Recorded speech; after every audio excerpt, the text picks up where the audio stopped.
نحمده ونستعينه ونستغفره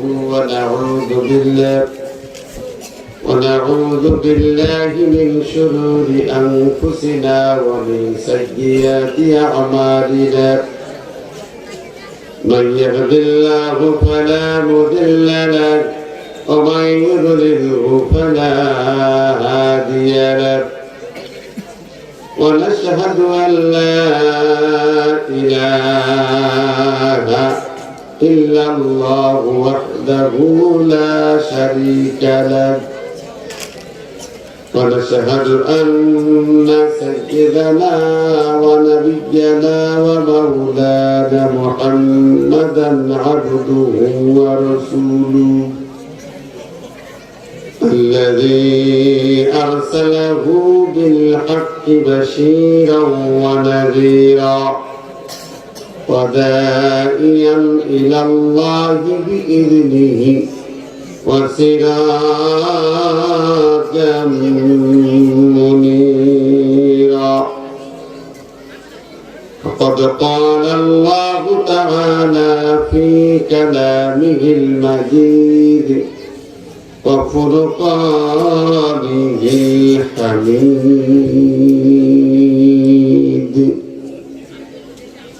أعوذ بالله من الشيطان الرجيم بسم الله الرحمن الرحيم قل إن كنتم تحبون الله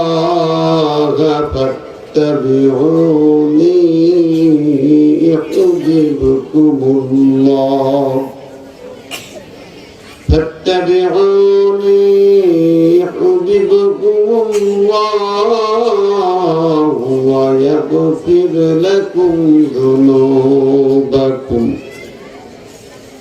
والله غفور رحيم হে রাসূল তুমি বলে দাও যদি তোমরা ভালোবাসো আল্লাহকে তাহলে আমাকে অনুসরণ করো আল্লাহ তোমাদেরকে ভালোবাসবেন এবং তোমাদের গুনাহ খাতা মাফ করে দেবেন বস্তুত আল্লাহ পাক ক্ষমাশীল দয়াময় মেহেরবান সাল্লাল্লাহু আলাইহি عن أبي هريرة رضي الله تعالى عنه قال قال رسول الله صلى الله عليه وسلم لكل نبي دعوة قد دعا بها في أمته وإني اختبأت دعوتي شفاعة لأمتي يوم القيامة فهي نائلة إن شاء الله من مات من أمتي لا يشرك بالله شيئا أو كما قال النبي صلى الله عليه وسلم رواه مسلم وقال تعالى في شان حبيبه إن الله وملائكته يصلون على النبي يا أيها الذين آمنوا صلوا عليه وسلموا تسليما اللهم صل على سيدنا مولانا محمد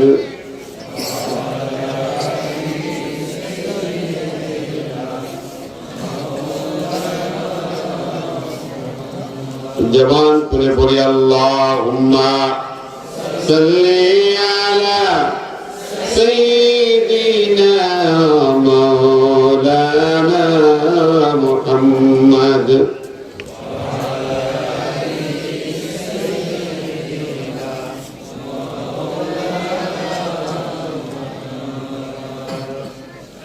अरे मदीनाबासी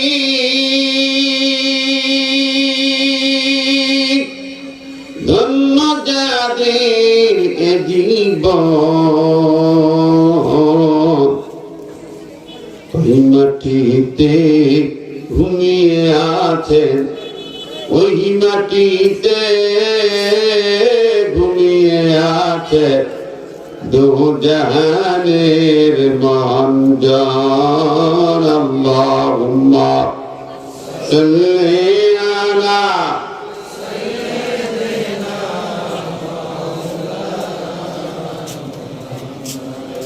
ওয়া আলি সাইয়্যিদিনা।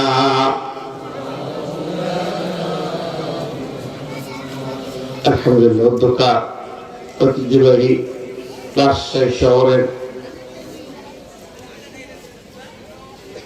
গুরুত্বপূর্ণ স্থান হরগ্রাম কলোনি জামে মসজিদ সংলগ্ন মাঠ মোজাম্মেল হাজী ফুরকানিয়া মাদ্রাসার উদ্যোগে চতুর্থ বার্ষিকী তাফসীরুল কুরআন মাহফিলের সম্মানিত শ্রদ্ধাভাজন সভাপতি রাজশাহী দারুস সালাম মাদ্রাসার শিক্ষক জনাব মৌলানা আব্দুল করিম সাহেব, আজকের মাহফিলের প্রধান অতিথির আসন অলঙ্কৃত করেছেন বিশিষ্ট রাজনীতিবিদ জনাব মোহতারাম ডাক্তার মোহাম্মদ জাহাঙ্গীর সাহেব, অন্যান্য সকল অতিথিবৃন্দ। এই মঞ্চে মহাগ্রন্থ আল কুরআন থেকে কথা বলে আপনাকে ধন্য করেছেন, খুশি করেছেন বিশিষ্ট ইসলামিক চিন্তাবিদ, সুমধুর কণ্ঠের তাফসীরকার হযরত আল্লাহ হাফেজ কারি মাওলানা আব্দুর রাজ্জাক বিন ফাদিল, আল্লাহ পাক তার কণ্ঠকে, তার ইলমকে দিন প্রচারে কবুল করুন। সবাই বলে আমিন। জোরে না, একটা জোরে বলে আমিন। আজকে মাহফিলের অন্যান্য মেহমানবৃন্দ, ওলামায়ে হাজরাত, মুরব্বিয়ানে কিরাম, যুবক ভাইরা, ছোট্ট পত্রিকা যারা পর্দায় থাকা আমার মা বোনেরা, সবাইকে জানাই আন্তরিক সালাম ও শুভেচ্ছা। আসসালামু আলাইকুম ওয়া রাহমাতুল্লাহ। কোটি কোটি প্রশংসা শুকরিয়া মহান মাহবুবের দরবারে, যিনি আমাদেরকে আজ মহতী মাহফিলে তার কালাম শোনার জন্য, কোরআন শোনার জন্য রাতে সকল আরাম আয়েশকে ত্যাগ করে জান্নাতি পরিবেশে চটের উপরে বসার সুযোগ করে দিয়েছেন। এই জন্য মাহবুবের দরবারে কালিমাতুশ শুকর আদায় করি, বলি আলহামদুলিল্লাহ। বিশ্বনবীর শানে, তার শাহে মদিনায় দরুদ এবং সালাম পাঠায় যিনি ঘুমিয়ে আছেন মদিনার পাক জমিনে, তিনি আপনার আমার শপথের কান্ডারি, জান্নাতের চাবি যার হাতে, হাউজে কাউসার যার হাতে, সে নবীর শানে প্রাণ ভরে কণ্ঠ উজাড় করে দরুদ এবং সালাম বলি সাল্লাল্লাহু আলাইহি ওয়াসাল্লাম। সম্মানিত ভাইরা, আজকের যারা এই মাহফিল আয়োজন করেছেন, আপনারা শুনতে এসেছেন, তারা আমরা কি পাবো এখান থেকে, বেনিফিট থেকে? আমরা দেখলাম মুরব্বীরা কোরআন তাজবিদের সাথে শিখতেছেন, মাশাআল্লাহ, খুব ভালো লাগছে। কি বল, ভালো লাগে না? বাচ্চারা শেখে, বুড়া বয়সে শেখে, এটা তো দেখা যায় না। এই বয়সে তাজবিদ শিক্ষা করতে আলহামদুলিল্লাহ।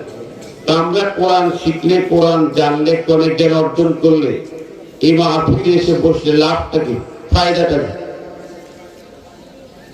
আল্লাহর নবী বললেন, দেখো, ইকরাউল কুরআন ফাইন্নাহু ইয়াতি ইয়াউমাল কিয়ামাতি শাফিয়ান লিআসহাবি।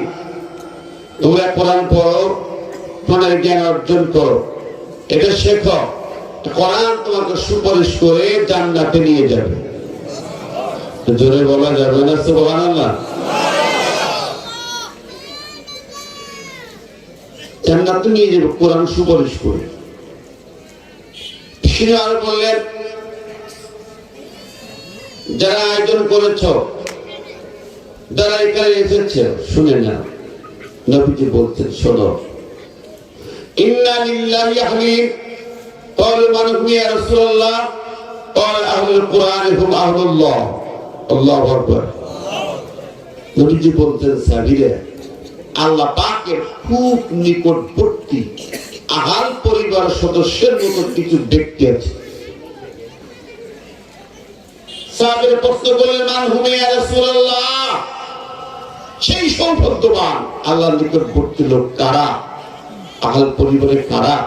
আল্লাহ তো আহল পরিবার নাই, লাম ইয়ালিদ ওয়া লাম ইউলাদ, তো এরা আবার কারা? রাসূলুল্লাহ সাল্লাল্লাহু আলাইহি ওয়াসাল্লাম বলছেন, আহলুল কুরআন হুম আহলুল্লাহ, যারা কোরআনের আহল হবে তারাই হবে আল্লাহর আহল। জোরে বলা যাবে না একটু?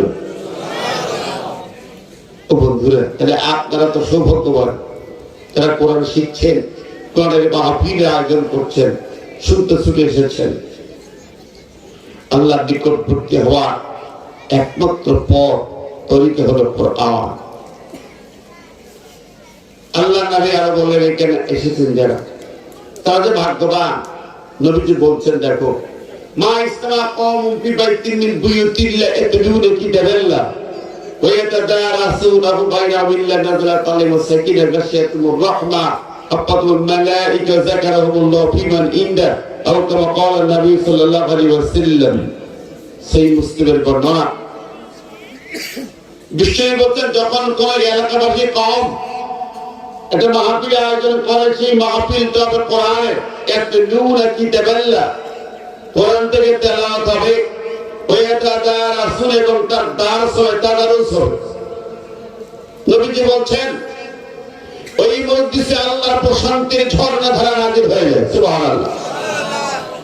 গাশিয়াতুর রাহমাহ, আর রহমত বৃষ্টির মতো বর্ষিত হয়ে ঘিরে ফিরে যায়। সুবহানাল্লাহ। 3 নম্বর, আফাতুল মালাইকা, ফেরেশতারা তাদের জন্য রিসিপশন দিয়ে গালিচা বিছায় দেয়। আল্লাহু আকবার। অন্য হাদিসে ফেরেশতা তাদের ডানা বিছায় দেয় শ্রোতাদের বসার জন্য। ফেরেশতা ডানার উপরে বসে আছে, যারা কপাল পুরা তারা উঠে চলে যায়, রাস্তায় ঘুরি ঘুরি করে চটপটি খেয়ে বেড়ায়। কথা বলেন? ফেরেশতা ডানায় বসতে পারে না, পারবে কি করে? ওদের সুক্তার লাগে, বিড়ি খাবে, ঠান্ডা বাজে আছে, ভিটামিন খাবে না। এর ফেরেশতা ডানায় বসবে, রাস্তা ঘাটে আছে।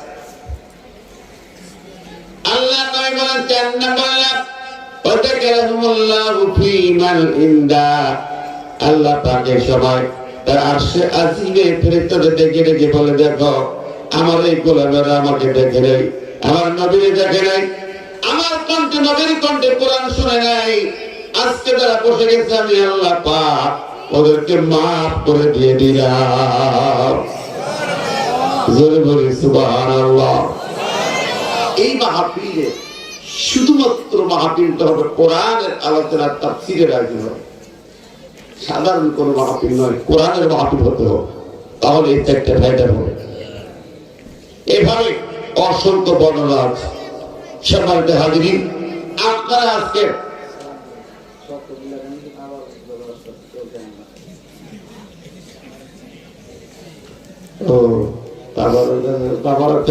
লোকজন আসবেনই পরে, যখন দিবেন তখন আসবে, এখন আসবে। আমার ভাইরা, বন্ধুরা আমার, আমরা আসলে যারা এসেছি কোরআন শুনতে এসেছি না, তাবারকের জন্য এসেছি। কথা বলেন? এই ঠান্ডা যারা বসে, যারা তাবারক খাওয়ার জন্য বসে নেই, তারা তাবারক হবে রাস্তার লোকগুলো, ওইগুলো পাহারা দিয়ে। আমরা কোরআন শুনবো নাকি? রাজি আছি না নাই? কিছুক্ষণের জন্য দুনিয়ার সব কাজ বন্ধ করে 1 ঘন্টা, আমি বেশি সময় নেব না, 1 ঘন্টা কোরআন শুনবো। ইনশাআল্লাহ যে কোরআন আমাদেরকে সুপারিশ করে জান্নাতে নিয়ে যাবে। আল্লাহু আকবার। সম্মানিত হাজিরিন, আজকে আমি আপনাদের সামনে মহাগ্রন্থ আল কোরআনের সূরা আল ইমরান থেকে একটি আয়াত তেলাওয়াত করেছি। সূরা আল ইমরান আমি অর্থ শুনিয়েছি। আজকে দেখেন যে আয়াতটা পড়েছি, বিশ্বনবী ইত্তিবায়ের আলোচনা, ভালোবাসার আলোচনা, মহব্বতের আলোচনা। আমরা নবীকে ভালোবাসি, ভালোবাসি না?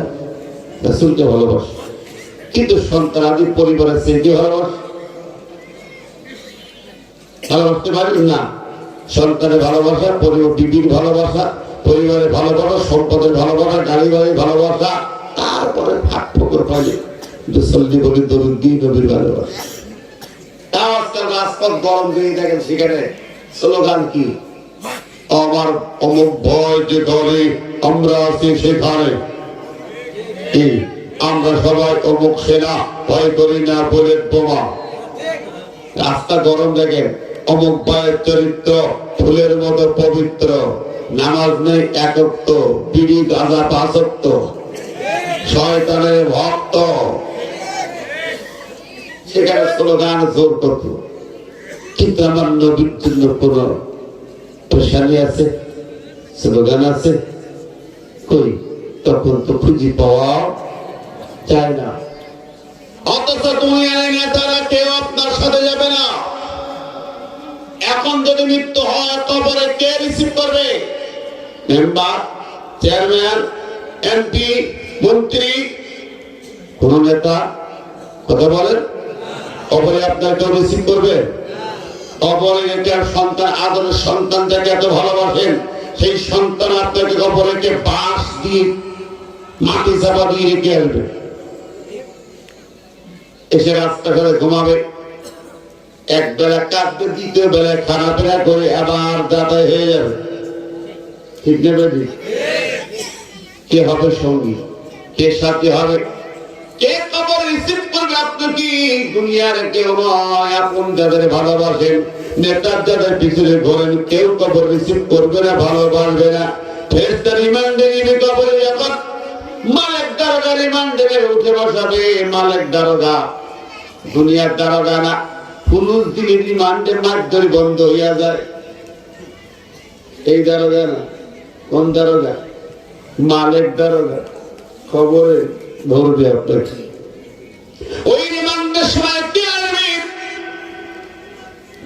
পুলিশ রিমান্ডে নিয়েছে নেতার খবর পেয়েছেন ছুটে গেছে কিছু করতে না পারলেন নেতা ছুটে যায় কথা বলে ঠিক নেবে ঠিক কবরের রিমান্ডে কে আসবে আপনার সামনে দাঁড়াবে কে রিমান্ডে যখন কবরে নেওয়া হবে আপনাকে জিজ্ঞাসা করা হবে রিমান্ডে হাজার রাজুল একজন ব্যক্তি আসবেন দুনিয়ার কোন সাধারণ মানুষ নন একজন নেতার সেখানে সন্ধান পাওয়া যাবে কয়জন কয়জন যদি বলেন না কয়জন দুনিয়া যখন পুলিশ রিমান্ডে নেয় হয় লাঠি কারণ সরকার অথবা গরম ডিম আজকাল ঢুকায় কোন দিকে যেন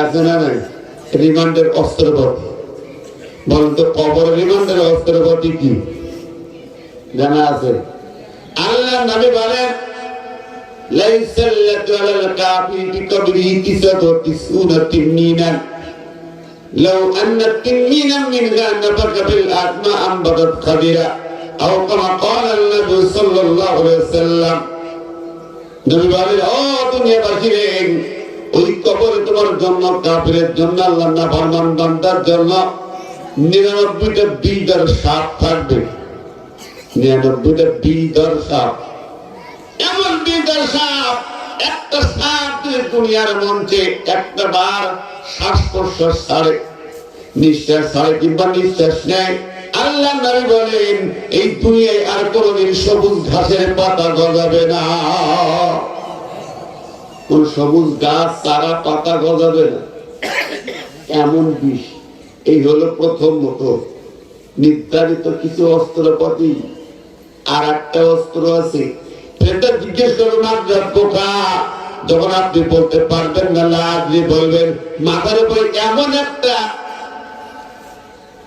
ওই যে তরমুজ আমাদের যার মাটির সমান করে তরমুজ কাজে লাগায় এই তরমুজের একটা মাথায় ঘা দেবে আপনার মাথা দেহ 70 ঘর মাটির নিচে ডেবে যাবে এই কঠিন রিমান্ডে কঠিন সভায় একজন নেতা আসবেন তিনি কে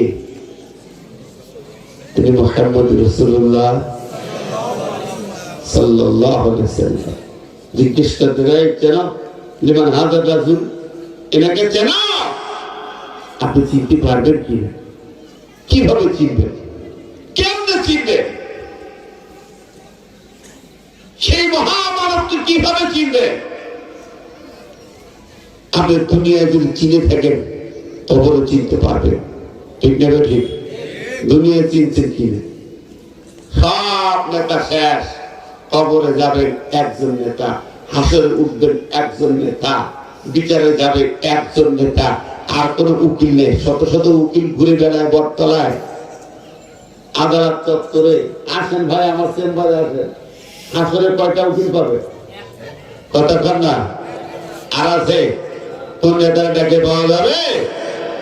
আল্লাহ ডাক দেবেন নেতাদেরকে, যত নেতা আছো, জজ ব্যারিস্টার নেতা আছো, আসো। কে আছেন? আইনে মুলকুল হক, আইনাল জাব্বারুন, আইনাল মুতাকাব্বিরুন। উকিল হুঙ্কার দিয়ে আল্লাহ ডাক দেবেন। আসমান সামিন নবী বলেন, ইন্নাল কাতমিস সামাওয়াতি ওয়াল আরদি বিহি, আসমান জমিনকে ভাঁজ করে, কাগজ যেমন আমরা ভাঁজ করি না, এরকম ভাঁজ করে হাতের মুঠোর ভিতরে আল্লাহ নেবেন। সাত আসমান সাত জমিন ভাঁজ করে আল্লাহ পাক হাতের মুঠোয় নিয়ে করে বলবেন, আইনা মুলকুল আরদ, এই জমিনের রাজা বাদশা তোমরা কোথায়? আইনা ফেরাউন, আইনা নমরুদ, আইনা হামান, আইনা আবু জেহেল, আইনা বুশ, আইনা পুতিন, আইনা বিলার, আইনা ট্যাম, আইনা মোদি, আইনা হাসিনা খালেদা, কোথায়? কোথায় সে দুনিয়ার প্রভাবশালী রাজা বাদশারা, যাদের পদভারে অত্যাচার কেঁপেছে মাটি মানুষ, যাদের অত্যাচারে মানুষ গ্রাম ছেড়েছে, বাড়ি ছেড়েছে, চাকরি হারিয়েছে, দেশ ছেড়ে পালাতে বাধ্য হয়েছে, কিংবা ফাঁসির মঞ্চে ঝুলতে হয়েছে, গুলির মুখে যেতে হয়েছে, সেই রাজা বাচ্চাগুলো কোথায়?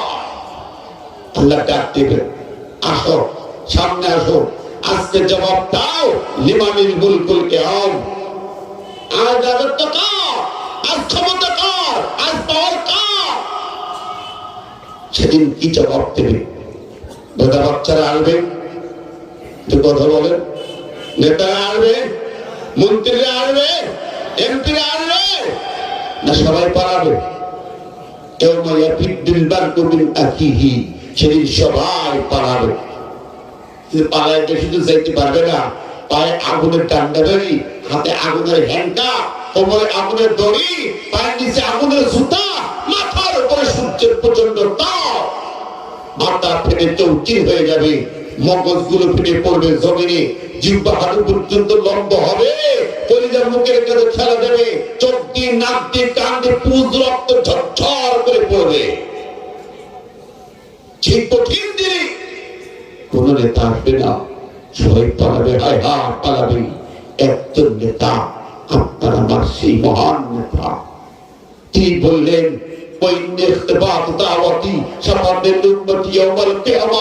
আমি সেই কঠিন দিনে আমি আল্লাহর কাছে আমার সব অধিকার স্থগিত রেখেছি। দুনিয়ায় মার কষ্ট খেয়ে আমি অধিকার আদায় করিয়াই তাই নয়, আমার উম্মতের জন্য আমি সিজদায় পড়ে যাব, কাঁদবো, আল্লাহ আমার উম্মতকে জাহান্নামে যেতে দেব না।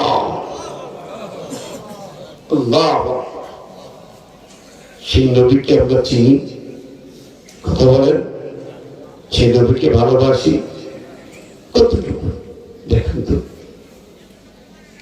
আজকে সেই নবীর নামে গালি হয়, আমাদের বুকে ব্যথা লাগে না। সেই নবীর নামে কটূক্তি করে, আমাদের কানে ঢুকে না।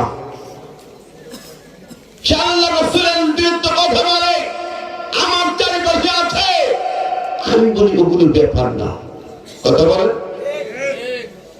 সেদিন নবীর সামনে কিভাবে দাঁড়াবেন?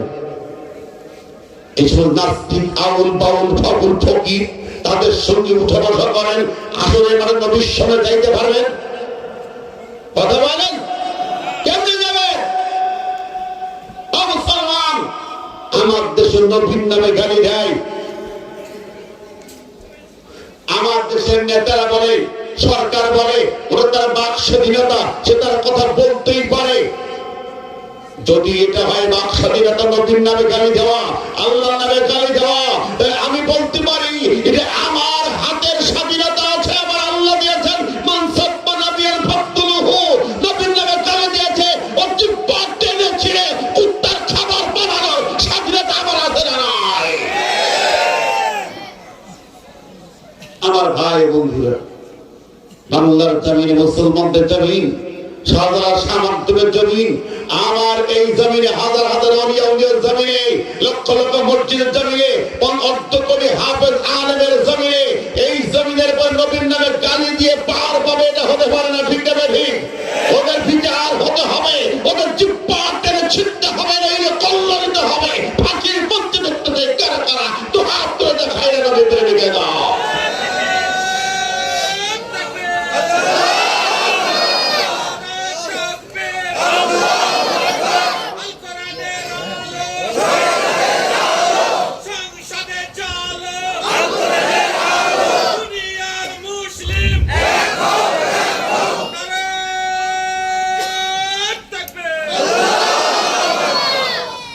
সম্মানিত হাজির, আমি আপনাদের সামনে সূরা আল-ইমরান যে আয়াতটা পড়েছি, এর বাণী করে আমরা খেয়াল করি। কি রাগ করছেন নাকি? ভাই উঠতেন কেন? ভাই মাল মাথায় যে রাগ করলেন, মন খারাপ করলেন নাকি? নবীর কথা বলছি।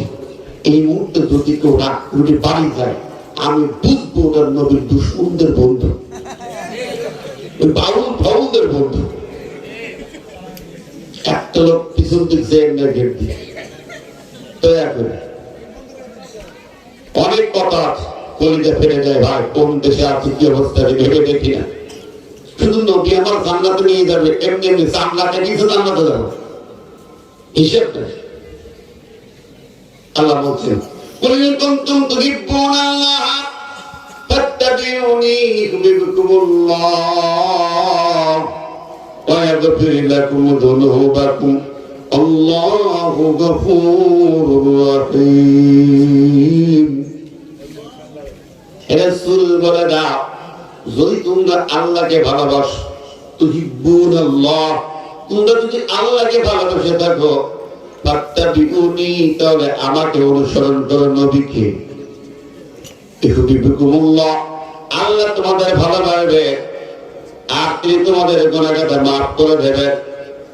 এই কথা কার? জোরে বলেন না কার? আল্লাহ বলেন, আল্লাহকে ভালোবাসে, নবীর ইত্তেবা করো, অনুকরণ করো। এই দুই নবীর ভালোবাসা নিহিত আছে না নাই? সেটা কিরকম? কুরআন কারীমের অন্য আয়াত দেখি, সূরা আয-যারিয়াত আয়াত। সূরা আয-যারিয়াত আল্লাহ বলেন, আল্লাযী আওলা বিল মুমিনিনা মিন আনফুসিহিম। 6 নম্বরে আল্লাহ বলছেন, আন-নাবিয়্যু আওলা, নবী হবে সর্বোচ্চ সম্মানী মর্যাদার অধিকারী, বিল মুমিনিনা, মুমিনের কাছে, মিন আনফুসিহিম, তার জীবনের চেয়েও প্রাণের চেয়েও নবী হবেন দামি। প্রাণের চেয়েও দামি, জীবনের চেয়েও দামি। আমার ভাইরা বন্ধুরা, দেখেন অন্য আয়াতে, আমি কোরআন কারীমের সূরা মুজাদালার মধ্যে যখন যাই, সূরা মুজাদালার শেষ আয়াতে আমার আল্লাহ পাক তার নবীর ভালোবাসার কথা বলে দিলেন।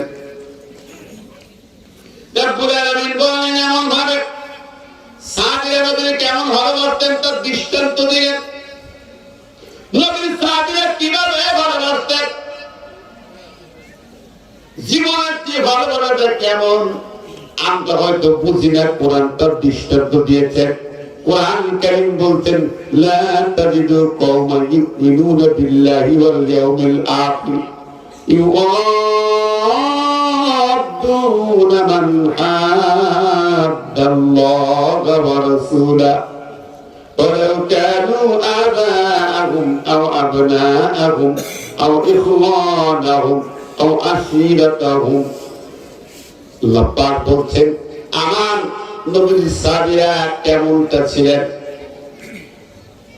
আমার নবীর সাহাবীরা এমন ভালোবাসতেন আল্লাহ এবং তার রাসূলকে।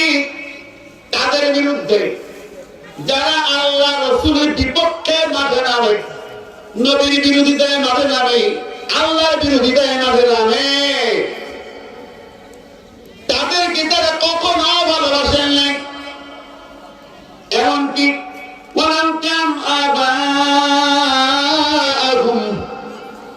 যদি তারা পিতা হয়, বাবা হয়, আবনাহুম যদি সন্তান হয় তাকে ভালোবাসে নেই, আও ইখওয়ানাহুম ভাই যদি হয় তাকে ভালোবাসে নেই, আবার সেটা যদি স্বামী কিংবা স্ত্রী হয়, যত নিকটতম জন হোক না কেন, আল্লাহ রাসূলের মোকাবেলায় কোন আপনজনকে তারা পছন্দ করে না, ভালোবাসে না। কোরআন আয়াত, এটা কি দ্বন্দ্ব থাকে? এই আয়াতের তাফসীর বর্ণনা থাকে একটি যুদ্ধের ময়দানে হযরত আবু বকর ইবনে জাররাহ জান্নাতের 10 জন সুসংগত সাহাবীর একজন, তিনি যুদ্ধের মাঠে কঠিন যুবক, তার তরবারির সামনে কেউ দাঁড়াতে পারে না, সামনে যে আসে সে হয় কল্লা হারায় নইলে পালায়। এমন অবস্থায় কাফেরের দল পালাতে শুরু করেছে, দলে দলে পালায়, সামনে আসে না। ওই কাফেররা হঠাৎ করে তার বাবাকে সামনে এগিয়ে দিয়েছে। ওই কাফেরদের দলে যুদ্ধের মাঠে তার বাবা ছিল, আপন বাবা, ওই বাবার সামনে এগিয়ে দিল। আবু উবায়দা যখন তার বাবার সামনে এগিয়ে আসে, সরাসরি তার বাবার মুখোমুখি দাঁড়ালেন। বাবা বলে, খোকার তরবারি নামাও। ছেলে তরবারি নামাইল। বাবা বলতে, খোকা এখন যুদ্ধের মাঠ থেকে ফিরে যাও, আমি তোমার বাবা বলে ফিরে যাও। সন্তান বলতে, বাবা যুদ্ধের মাঠ থেকে ফেরা সম্ভব নয়, যুদ্ধের মাঠ থেকে আর ফেরানো যাক, যুদ্ধের মাঠ থেকে ফিরলে কুফরি হয়ে যায়, ঈমান থাকে না। যুদ্ধের মাঠ থেকে ফিরলে ইল্লা তানফিরু ইউআযিবুকুম আযাবান আলীমা, যুদ্ধের ময়দান থেকে ফিরে গেলে জাহান্নামের আযাব তো আর কিছুই নেই। বাবা সম্ভব না, যুদ্ধের ময়দান থেকে ফিরতে পারবো না। খোকা ফিরবো না, আমার কথা রাখবো না? তোর কোরআন তো বলেছে, তোর কোরআন তো বলেছে যে ওয়াকাদা রাব্বুকা আল্লা তা'বুদু ইল্লা ইয়্যাহু ওয়া বিল ওয়ালিদাইনি ইহসানা। কোরআন বলেছে যখন যুদ্ধের মাঠে যুদ্ধ হয়, এটা তো একটা কথা, আর কোরআন বলল আল্লাহর ইবাদতের পরে বাবা মার কথা শুনতে হবে। অতএব আমি তোমার বাবা বলছি, তুমি যুদ্ধের ময়দান থেকে ফিরে যাও, চলে যাও। তোমার কোরআনের আইন অনুযায়ী, অর্ডার অনুযায়ী যুদ্ধের মাঠ থেকে ফিরে যেতে হবে, বাবার অর্ডার মানতে হবে। ছেলে বলছে, বাবা তুমি বলছো হ্যাঁ যুদ্ধের ময়দান থেকে ফিরে যাওয়ার কথা বলো, তুমি কোরআন থেকে দলিল দিয়ে দুটো পারিবারিক আইন, পারিবারিক বিধান, আর সরল বাবা যুদ্ধের ময়দান থেকে ফিরে যাওয়ার ব্যাপারে আল্লাহ পাকের সরাসরি নিষেধাজ্ঞা আছে। শুধু তাই না, তুই বাবা মুশরিকদের দলের লোক, মুশরিকদের বললেই ফিরে যেতে হবে না। আমার আল্লাহ পাক অর্ডার দিয়েছেন, যদি বাবা মা শিরকের পথে ডাকে তখন বাবা মায়ের হুকুম মানা যাবে না।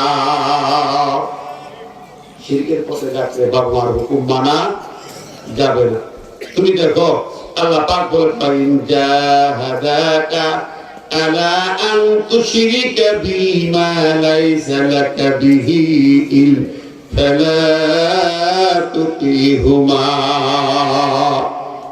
বাবা মা শিরকের পথে ডাকে ফালা তুতিহুমা, তখন অনুসরণ করা যাবে না। শোনো বাবা, এটা হবে না, বরং তুমি চলে যাও। বাবা বলতে চলে যাইতে আসি নেই, যুদ্ধের ময়দান থেকে তোকে ফিরে তোর নবীর কল্যাণীতে আসছি।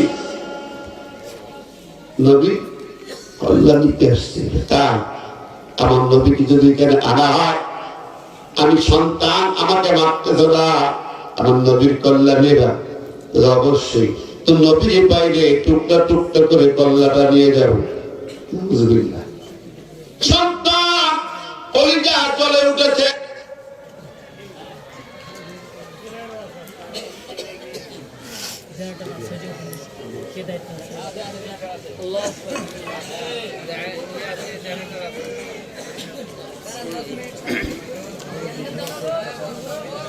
সবাই বসে দরুদ পায়। দরুদ আল্লাহুম্মা সাল্লি আলা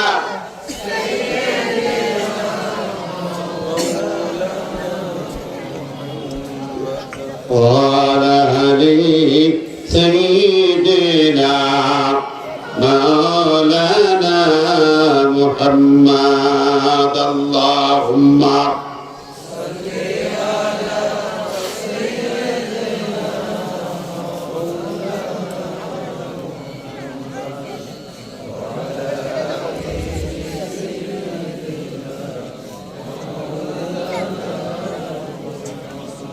আমার ভাইরা যে কথা বলছিলেন কথাটা দেখে এখন যুবক বললো বাবা তুমি ফিরে যাও বাবা বললো তো নবীর চিনি তো নবীর কল্যাণে দিয়ে এসছি তাই আমার নবীর কল্যাণে তো এত বড় সাহস তোমার শোনো বাবা আল্লাহ নবীর অর্ডার হলো যুদ্ধের মাঠে লা ইয়াকুনু আহাদুকুম হাত্তা ইয়াকুনা হাব্বু ইলাইহি মিন ওয়ালিদি ওয়া ওয়ালাদি ওয়ান নাসি আজমাইন যে ব্যক্তি নবীর ভালোবাসাতে পিতামাতার সন্তানকে ভালোবাসবে তার ঈমান নাই পিতামাতার সন্তান আপনজন হচ্ছে নবীর ভালোবাসতে হবে নইলে তার ঈমান নাই ঠিক না বলেন রাসূল আমার ভালোবাসা রাসূল আমার ভালোবাসা রাসূল আমার প্রেম বিরহের মূল আলোচনা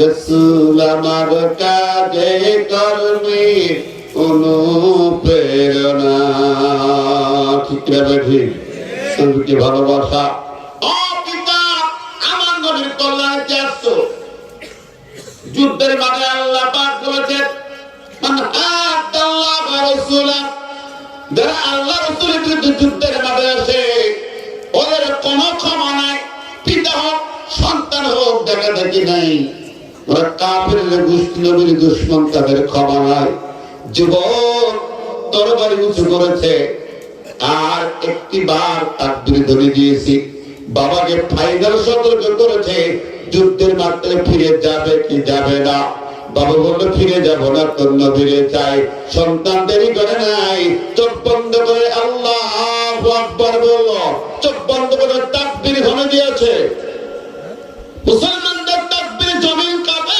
আকাশ কেঁপে ওঠে ঠিক না ঠিক আমাদের তাকবীরের দরকার এই বাংলা জয় করলো 17 জন মুসলমান তাকবীর দিয়েছে লক্ষণ সেন খাবার রেখে পালিয়েছে ঠিক না কর এই তো 2 বছর হয়নি ভারতের একটি বোন মুস্কান একটা তাকবীর দিয়েছে ব্রাহ্মণ্যবাদী সন্ত্রাসী গোষ্ঠী কলেজ ক্যাম্পাসের রাস্তা ছেড়ে পালিয়েছে ঠিক না মোদীর রাস্তা 7 কেটেছিল একটা তাকবীরে সেই তাকবীর কি আমাদের আছে জামাতের তাকবীরে পুরো রাজশাহী কেঁপেছে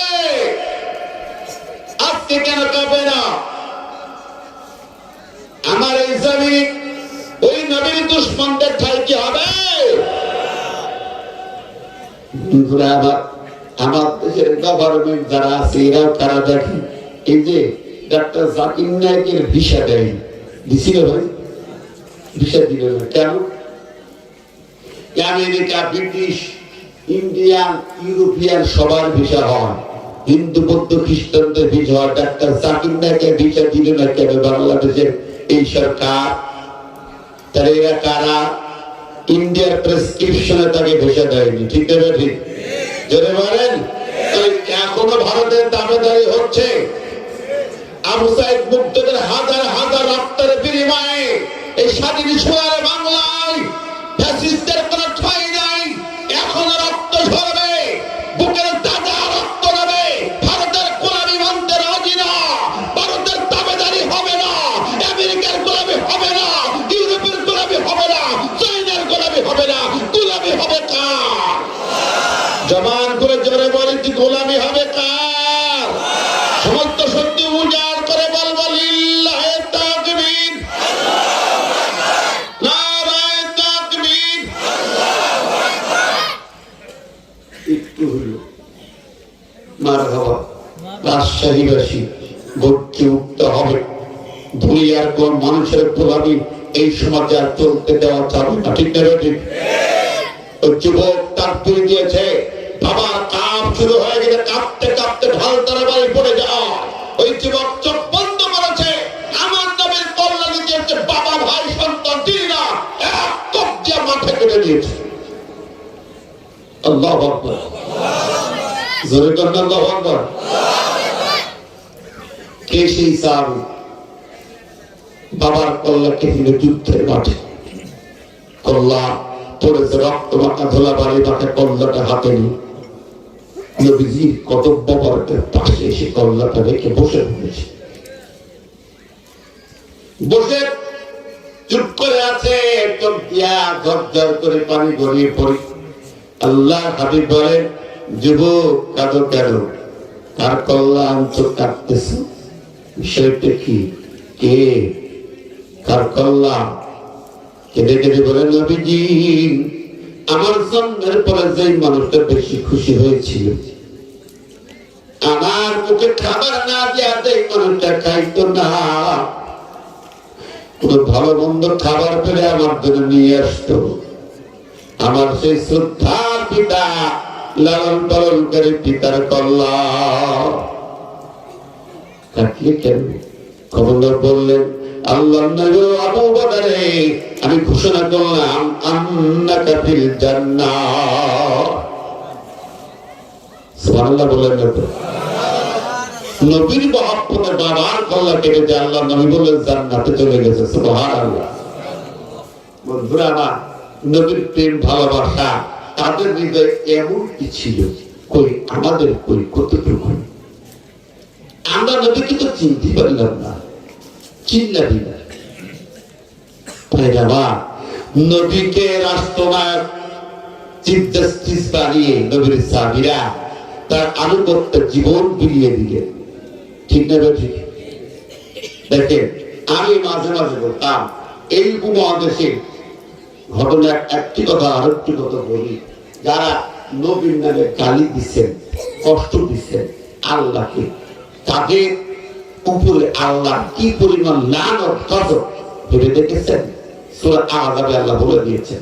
আমার মনে পড়ে আমরা ভালোবাসা দেখাতে পারিনি। এই ভারতের ব্রিটিশদের সময় ঘটনা, নবীর নামে কটূক্তি করে বাজে কথা বলে একটা বই লিখেছিল ভারতের কলকাতার একজন লেখক, নাম তার ভোলানাথ। বইটার নাম ছিল রঙ্গিলা রসুল।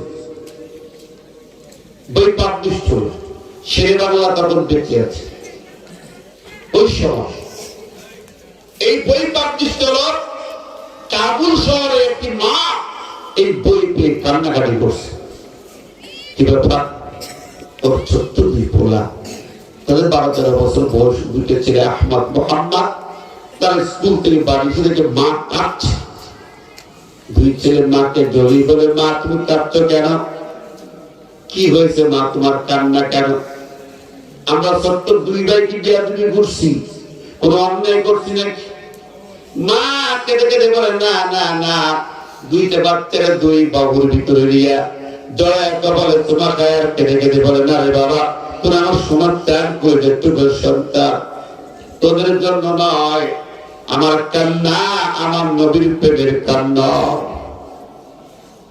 কেন? কি হয়েছে মা?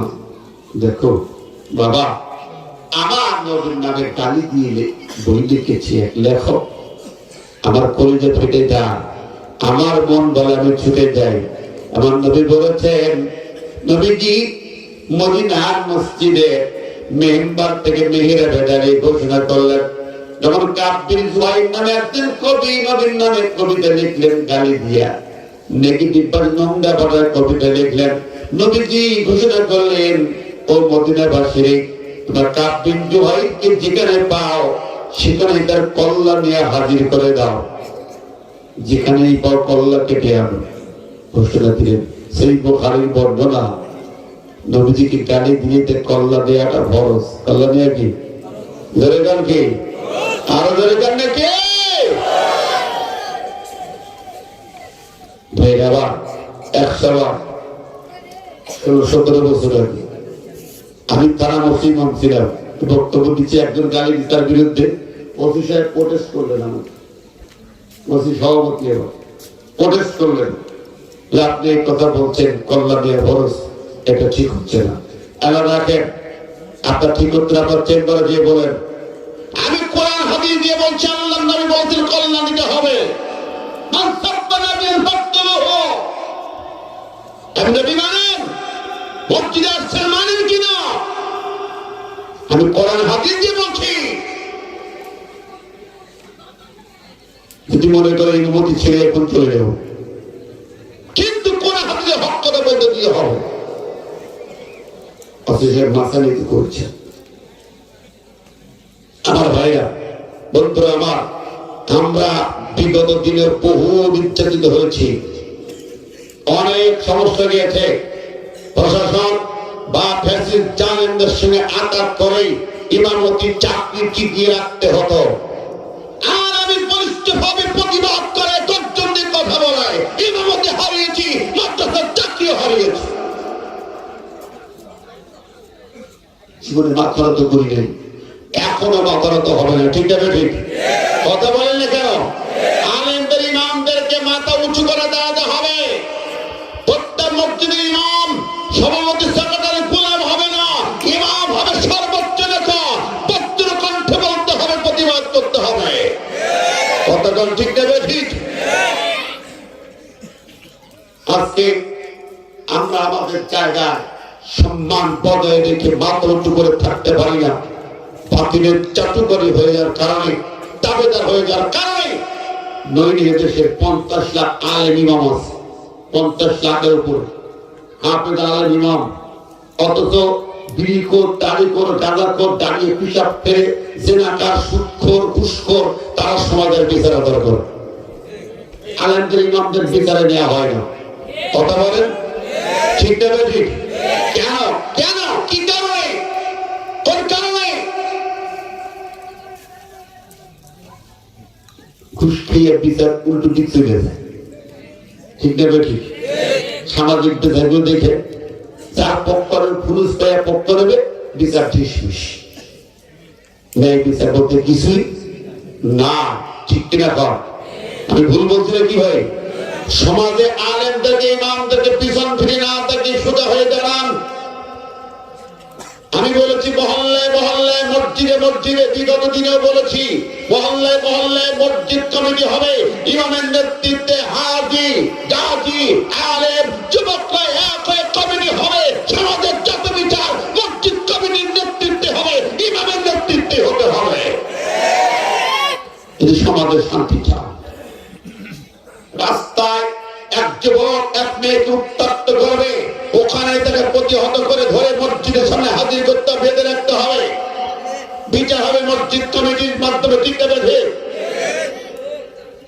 একজন চুরি করবে, ডাকাতি করবে, চাঁদাবাজি করবে, চিন্তা করবে, তার সেখানে ধরতে হবে।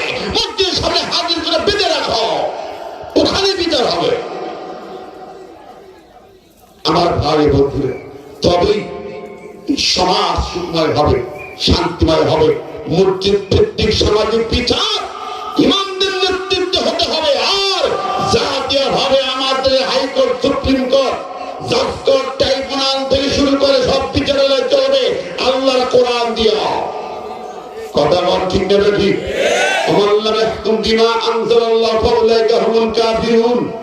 কোরআন দিয়ে যারা বিচার করে না তারা হলো কাফের। তারা কি? কোরআন দিয়ে যারা বিচার করে তারা কাফের। কোরআন দিয়ে যারা রাষ্ট্র চালায় না, মুসলমান হওয়ার পরও কোরআন দিয়ে রাষ্ট্র চালায় না, তারাও কাফের। কথা বলে ঠিক না? ঠিক। 54 বছর কি কোরআন দিয়ে রাষ্ট্র চলেছে? কোরআন দিয়ে বিচার চলে? কতক্ষণ চলে? শান্তি নাই, মারিং কাটিং লুটপাটের দেশ। ঠিক না? ঠিক। যদি শান্তি পেতে হয়, সামাজিক বিচার হবে ইমামের নেতৃত্বে। আর রাষ্ট্রের পার্লামেন্টে, বঙ্গভবনে, সুপ্রিম কোর্টের ট্রাইব্যুনালে কোরআনের বিচার চালু করতে হবে। রাজি আছেন কারা কারা? তো হাত তুলে দেখেন না।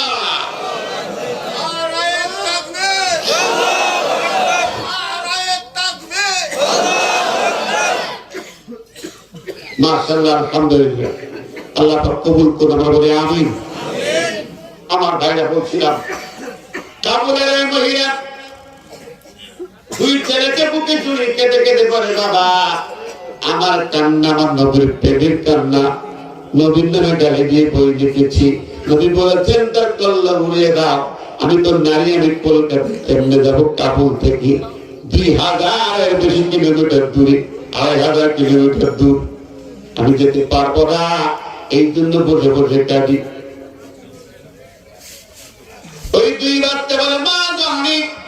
তুমি না হয় মহিলা যাইতে পারবে না, আমরা তো পুরুষ, আমরা যাইতে পারি, আমাদেরকে ঠিকানা দাও, আমাদের দুই ভাইয়ের কাছে দুইটা তরবারি দাও, আমরা আল্লাহ নবীর দুশমনদের কন্যা নিয়ে আসি।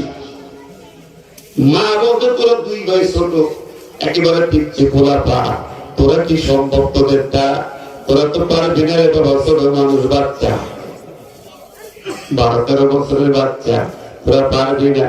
ওরা দুই ভাই বলে মা জানি ইসলামের ইতিহাস শুনিয়েছ, বদরের ময়দানে নবীর বড় দুশমনটাকে বিদায় করলো কারা? তারা তো আমাদের মতো ছোট্ট দুই ভাই, মাস মোহাব্বত। ওরা দুই ভাই যদি বদরের ময়দানে আল্লাহ নবীর বড় দুশমন আবু জাহেলকে বিদায় করতে পারে, আমরা ছোট্ট দুই ভাই কেন পারবো না? তারাও যেমন বয়সের ছিল, আমরাও তো সেই বয়সে। ধরে বলেন সুবহানাল্লাহ। আসলে ছোট্ট ছোট মাছ মোহাব্বত একটু বিদায় আনে, ঠিক না বেটি? বাংলাদেশের বিদায় আনছে তারা ছোটরা, ঠিক কিনা? বুড়োরা পারেনি। বড় বড় রাজনৈতিক দল সবকে, আমি বলে শেখ ভাই আছে, বড় বড় হুজুর সবকে কথা কর, জোরে কর, ঠিক না বেটি? পাশ করলো তারা, এই ছোট্ট ফুলের এরা মাছ মোহাব্বতের দল, আবু সাইদ মুগ্ধের দল, তারাই ফ্যাসিস্ট বিদায় করেছে, ঠিক না বেটি? কি করেন আপনারা? খুশি না নাকি? খুশি না? রাগ করেন? মন খারাপ করেন? ফ্যাসিস্টের নামে কথা বললে কি আদর ভালোবাসা আছে ওদের সাথে? ওরে ভাই, জীবনে ওই বুড়ি আর ফিরতে পারবে না, রাক্ষসী ডাইনি বুড়ি বাংলাদেশে ঢুকতে পারবে না। হুজুর কোন কি আপনার কাছে ওহি আছে? আমার কাছে ওহি আছে, ওহি আছে, ওহি আছে, কোরআন আছে, কোরআন আছে। শোনেন, একটা শুনে দেবো, একটা শুনে নেই। আল্লাহ বলছে আমার কথা না, ওহি আছে, সে ফিরবে না। সালাম দিয়ে 95 নম্বরে এই আটটা সাদি বল, কোন সূরা? আম্বিয়া 95 নম্বরে। শোনেন, নোট করে রাখেন।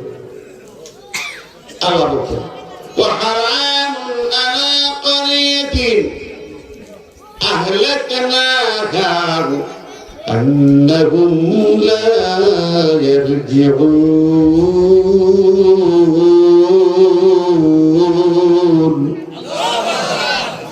আল্লাহ হারাম নিষিদ্ধ করা হলো আলা কারিয়াতিন, ওই দেশের উপর, আহলাকনাহা, যেই জনপদকে ধ্বংস করেছে, এই জনপদের উপরে ওদেরকে নিষিদ্ধ করা হলো।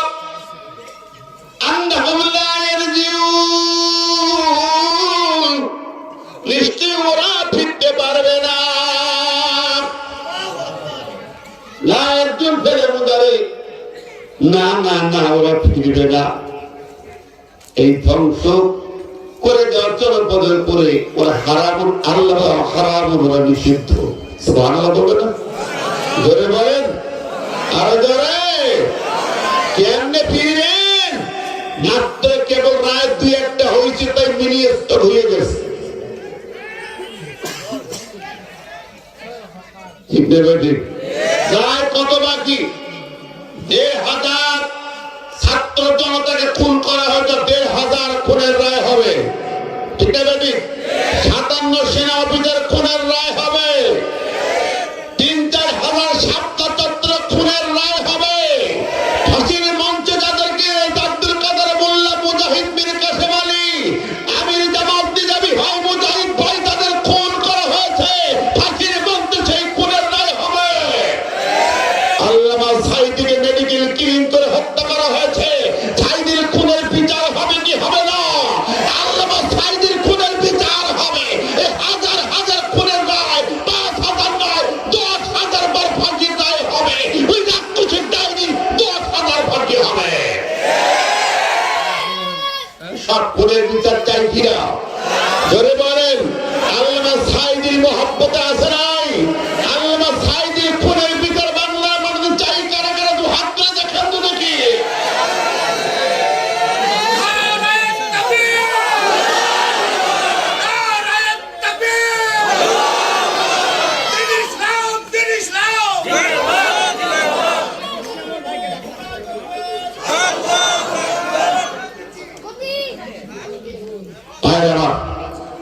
প্যারে হাজির, ন্যায় সত্যের পথে আমরা থাকবো নির্ভীক, ঠিক না বেঠিক? দুশ্মনদের মোকাবেলায় আমরা থাকবো দুঃসহ মুজাহিদদের বলে, ঠিক না বেঠিক? সেই ভূমিকায় বাংলা মুসলমান তৈরি থাকতে হবে।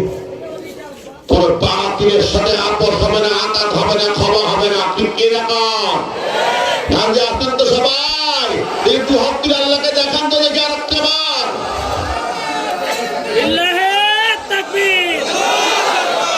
আল কোরআনের আলো, আল হাদিসের আলো, কোরআন ছাড়া অন্য কিছু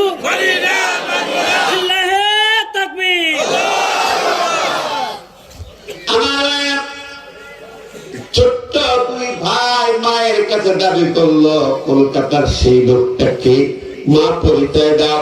ওই বইটায় পরিচয় লেখা, ঠিকানা লেখা আছে। মা বইটা দিল, তোর দুই ভাই পারবে বলে হ্যাঁ। বদলে মার মহাব্বত যদি সফল হয় আমরাও সফল হব, মা দোয়া করে দাও। মা যেমন দুই ভাইয়ের হাতে দুইটা তরবারি দিলেন, দুই ভাই তরবারি নিয়ে ঠিকানা নিয়ে পাথর নিয়ে বের হলেন। আফগানের রাজধানী কাবুল শহর থেকে বের হলেন। আজকের তালেবান দ্বারা ওই উত্তর সুরি তাদের সেই পূর্ব সুরি বাচ্চা, ওরা ওখান থেকে বের হয়ে কলকাতায় এলেন। খুঁজে খুঁজে ঠিকানা বের করে ভোলানাথের বাড়ি চলে গেলেন। আর বাড়ি হাজির হলেন। বৈঠক করে বসে দুইটা ভাই। কিছুক্ষণ পরে ভোলানাথ হাজির হলো, বড় ভরিয়েলা পিতরা মানুষ। ওরা দুই ভাই বলতে চাচ্ছে, uncle are you write this book? আপনি কি বইটা লিখেছেন? ইয়েস। নাইস, ওয়ান্ডারফুল বুক, খুব ভালো বই। চাচা, প্রথম বড় ভাই দুই ভাই আগে বুদ্ধি করে নিয়েছে, মা বলেছিল 3 বার জিজ্ঞাসা করবা, 3 বার যদি পজিটিভ হয় হয় সেই ব্যক্তি, তারপরে আঘাত করবে। দ্বিতীয় কথা মা বলেছিল তাকে মারতে পারলে তোমরা পালাবে না। তারপরে মা বললো যদি তোমাদের বিচার হয় মিথ্যা বলবে না, সত্য বলে জীবন দেবে, কিন্তু মিথ্যা বলবে না। ওরা দুই ভাই পরামর্শ করেছে। বড় ভাই যখন বই দিয়ে জিজ্ঞেস করলো বলে হ্যাঁ আমি লিখেছি। ছোট ভাইটা বলে চাচা আপনি লিখেছেন নাকি? বলে হ্যাঁ বলছি তো, একটু রেখে গেল। বড় ভাই বলে চাচা ডোন্ট মাইন্ড প্লিজ, রাগ করেন না, সুদূর কাবুল শহর থেকে আপনার সঙ্গে মোলাকাত করতে হাজির হলাম, বহু দূর থেকে এসছি, তাই জানতে চেয়েছি, রাগ করেন না, আপনার লেখা তো এটা নিশ্চয়ই? বলে হ্যাঁ। এই যখন হ্যাঁ বলেছে, বড় ভাই ছোট ভাইকে ইঙ্গিত দিয়ে তোর ছোট্ট চাকুটা আঙ্কেল পেটের মধ্যে বসায় দেয়। ছোট অস্ত্রটা দিয়া তলপেটে একটা বড় টান মেরে দিছে। তলপেটে টান মারছে, বড় ভুড়ি কচ্ছপ ভুড়ি বার হইয়া গেছে, ভুড়ি বার হয়ে গেছে। বড় ভাইটা আল্লাহু আকবার বলে তার তরবারের গর্দনে চালিয়েছে। আল্লাহু আকবার।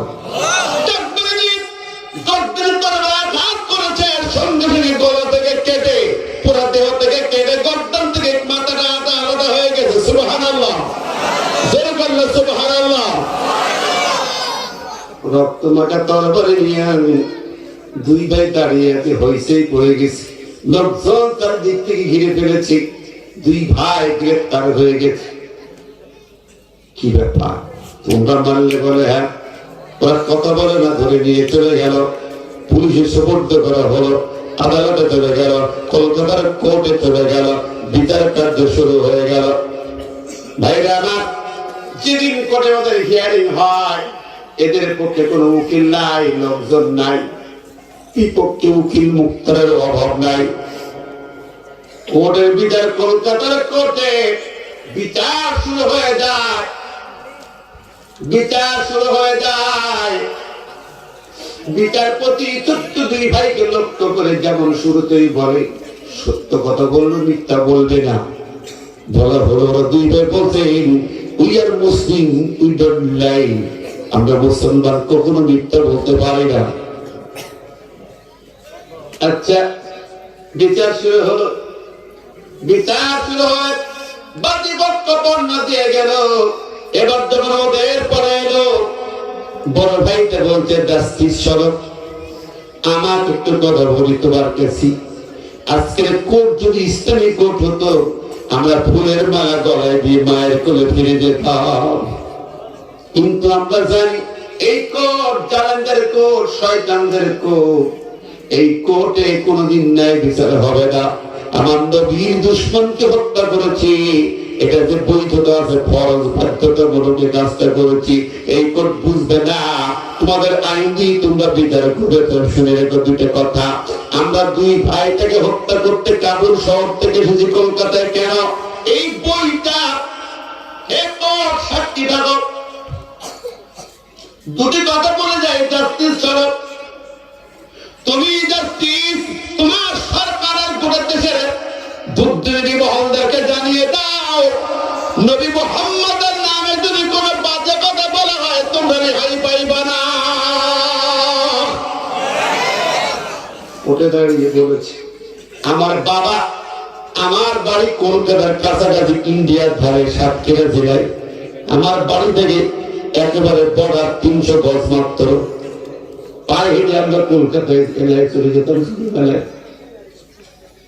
আমার বাবা নিজে কোর্টের ব্যাপারে জানেন। বন্ধুরা আমার, এই কোর্টে যখন প্রথম কথা বললো ছেড়েছি, কোর্ট খেলে কেমন নীরব হয়ে যায়।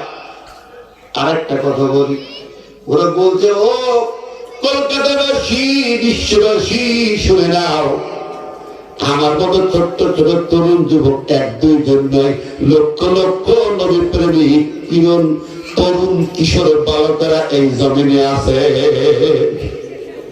নবীর নামে গালি দিয়ে ভয় নাই। যুবকেরা দুনিয়ার লক্ষ লক্ষ যুবক দাঁড়িয়ে যাও, সেই নবী ছাড়া সুপারিশকারী কেউ বন্ধু হবে না হাসরের ময়দানে। সেই নবী ছাড়া হাউজে কাউসার মিলবে না, সেই নবী ছাড়া জান্নাতের চাবি হবে না, সেই নবী ছাড়া কবরে কেউ রিসিভ করবে না। সেই নবীর নামে গালি দিয়ে কোন যুবক তোমরা যেন ক্ষমা করিও না। কলকাতার কোর্টে দাঁড়িয়ে দুঃসাহসী বক্তব্য দিল ওই ছোট্ট ছিল। আল্লাহু আকবার। কোর্ট একেবারে নীরব। আমার ভাইয়ের, কিন্তু এই দুই ভাই জবানবন্দি স্বীকার করে নিল, হ্যাঁ আমরা তাকে হত্যা করেছি। যেহেতু বাতিলের কোর্ট, মানবরচিত আইনের কোর্ট, ব্রিটিশ ল এর কোর্ট, ব্রিটিশ ল দিয়ে চলে। 64 ধারার জীবন জবানবন্দি যখন আসামি দিয়ে স্বীকার করে, তখন আর তেমন কোন সাক্ষী প্রমাণ লাগে লাগে? ব্রিটিশ ল লাগে না, ইসলামী ল বের করা হয়। এখন জাস্টিস কলম ধরলেন, রায় লিখবেন। জাস্টিস কলম ধরলেন, রায় লেখার জন্য কলম ধরলেন। হঠাৎ করে কোর্টে প্রবেশ করলেন এই পাক ভারতের স্বনামধন্য নেতা, সিংহ পুরুষ একজন, শেরে বাংলা থেকে ফজলুল হক, ওই কোর্টে প্রবেশ করলেন। ধরে বলেন সুবহানাল্লাহ। শেরে বাংলা নাম শুনছেন? আমি শেরে বাংলা চাকারে মাহফিল করতে গেছি বরিশাল, কি লেগে নারিকেল ভাঙতে, ওনার বহু স্মৃতি ওখানে আছে।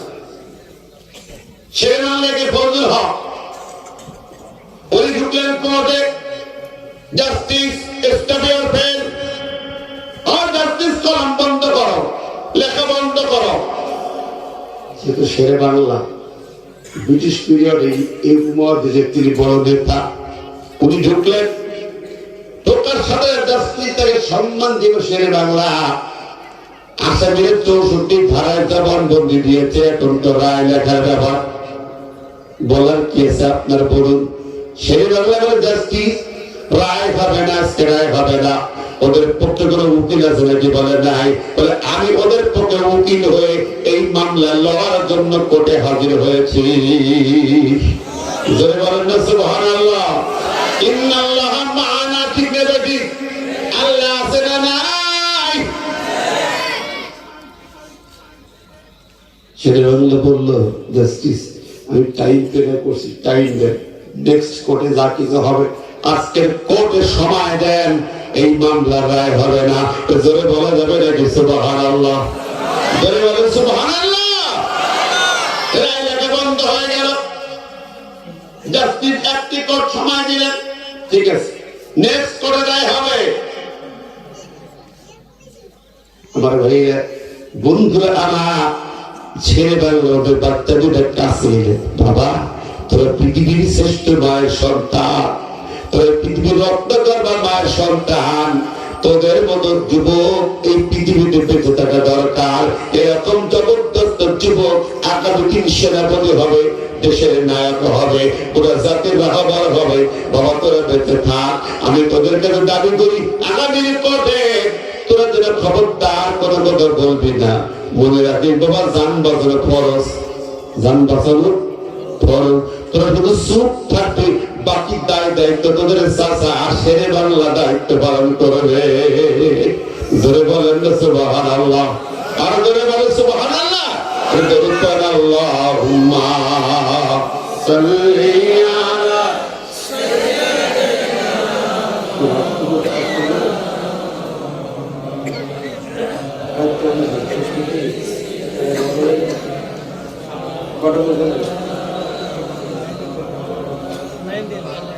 আল্লাহু আকবার। আচ্ছা ভাই, শুরুতে বলছো 11টা পর্যন্ত টাইম, কত 12টা বেজে গেল। কবে কি বলে খিচুড়ি চলে আসছে না, তা 12টা এসে গেছে।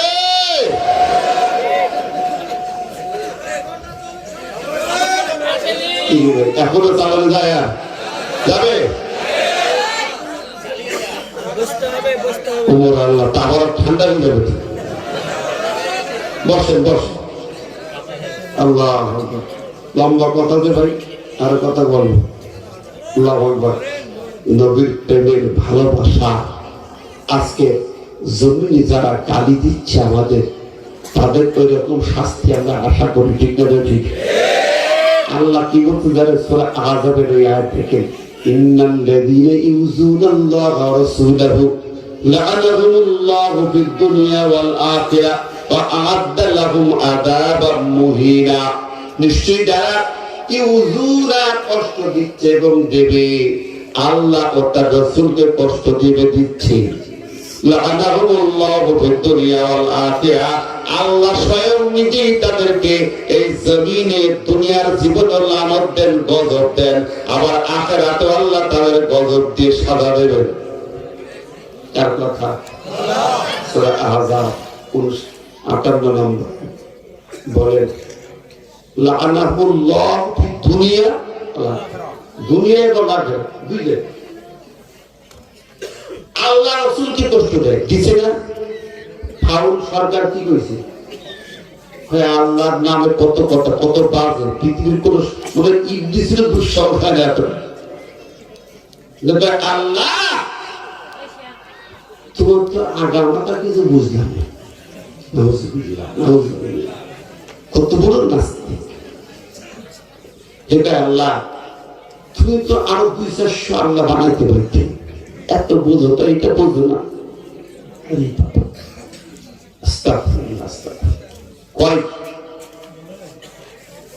বন্ধুরা আমার, আর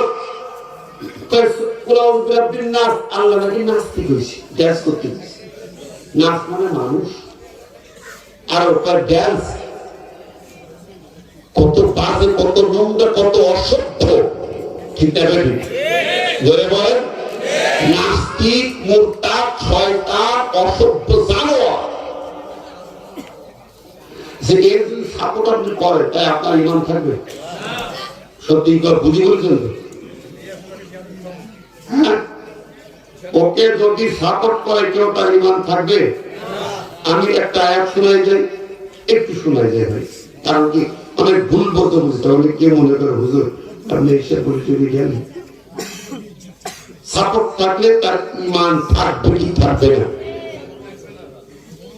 সূরাতুন নিসা 140 নম্বরে, এই যে কোরআন শরীফ বের করে রাখছি, আল্লাহ বলছেন, এত শুনে وقد نزل عليكم في الكتاب أن إذا سمعتم آيات الله يكفر بها ويستهزأ بها فلا تقعدوا معهم حتى يخوضوا في حديث غيره إنكم إذا مثلهم ইন্নাকুম ইদাম মিসলুহুম, তোমরা তাদের সমান হবে যারা আমার আয়াতকে ঠাট্টা করে।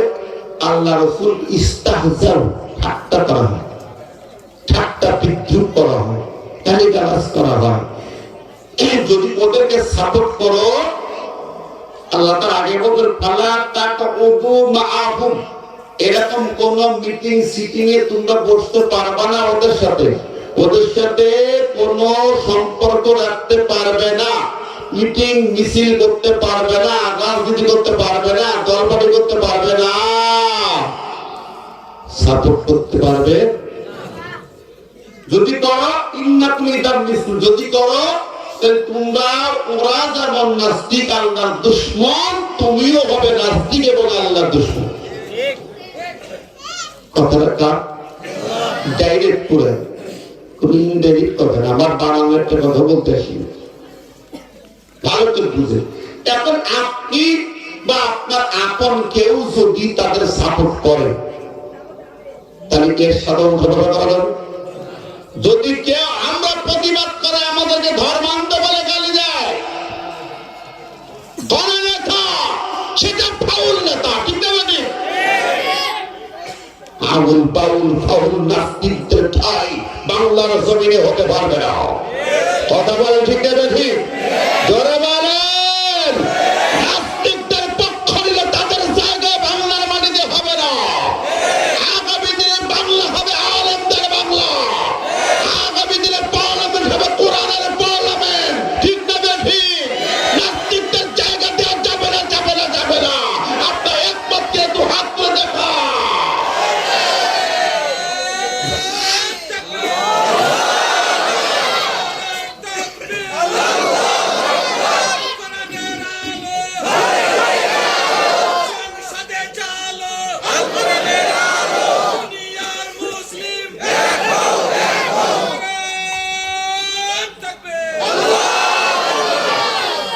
আমার ভাই বন্ধু হাজির, নবীর প্রেম ভালোবাসা কিরকম, জীবন যাবে কিন্তু আপোষ, আপোষ।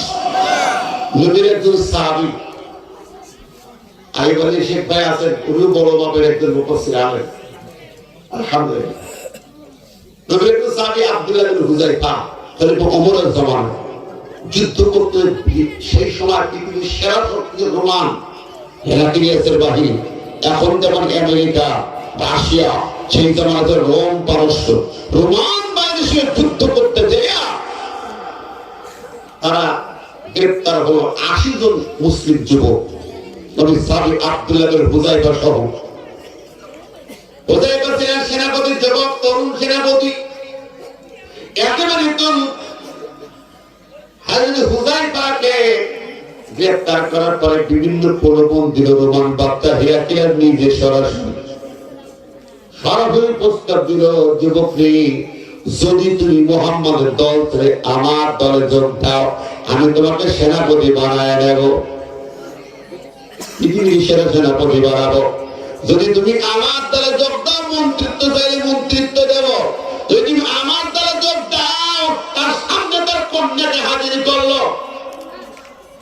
হেরাক্লিয়াস তার নিজের কন্যাকে হাজির করে বলে, যুবক, আমার ওই কন্যাকে তোমার সঙ্গে বিয়ে দিই, আমার রাজ্যের প্রতিনিধি বানিয়ে দেব, তুমি রোমানের বাচ্চা হবে।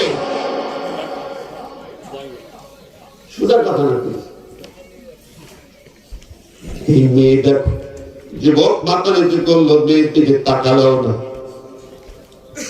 যখন প্রস্তাব দিয়ে মাথা নিচু করছে, আমরা তো আলাদা দেখেছি,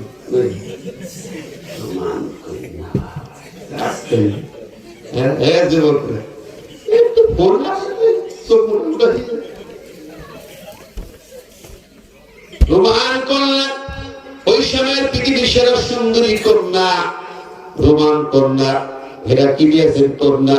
হেরাক্লিয়াসের অনেক কন্যা অনেক হাদিসের পাতায় আছে। সরাসরি তার কন্যার প্রস্তাব যুবক মাতানিজি করলো। রাজা মনে করে চিন্তা করতেছে, সময় দিল, মেয়েকে তার ঘরে ঢুকাই দিল, দিয়ে বাচ্চা বের হয়ে যায়। যুবক সঙ্গে সঙ্গে মাথা নিচু করে বাচ্চার পিছনে পিছনে বেরিয়ে যায়।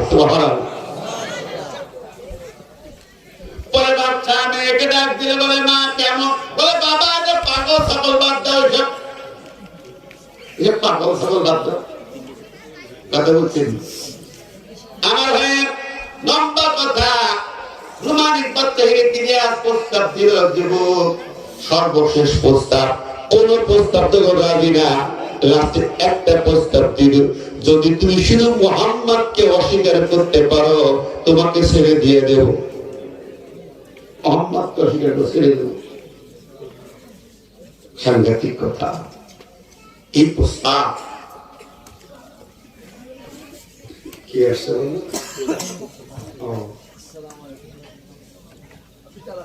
আসেন ডাক্তার জাহাঙ্গীর ভাই, আজকে chief guest doctor Mohammad Jahangir ভাই, তাকে শুভেচ্ছা জানাই। আলহামদুলিল্লাহ, সবাই বলে আলহামদুলিল্লাহ।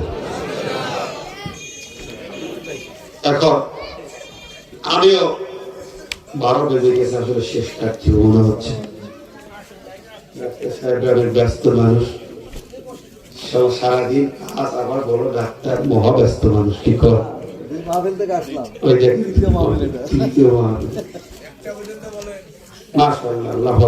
আপনারা থাকবেন তো? রাজি আছেন? যদি 2টা পর্যন্ত লাগে রাজি আছেন তো? ফজর পর্যন্ত থাকবে, সাংঘাতিক বাহিনী তো। আমি কত বক্তব্য না, নবীর নাম বললো, নবীকে মোহাম্মদকে অস্বীকার করে ছেড়ে দেওয়া হবে। কি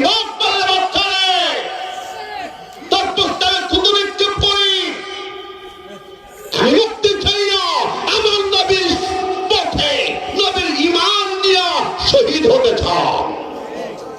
সুবহানাল্লাহ বলবেন না? জোরে বলেন। কি শহীদ হতে চান? ভয় করেন? ভয় নয়, দিন আসবে সামনে, অমাবস্যার কালো রাত আসতে পারে, আবার আবু সাইদ মুগ্ধের মতো আবার দাঁড়াতে হতে পারে। কোরআনের রাজ কায়েম করতে গেলে সোজা পথে আসে না।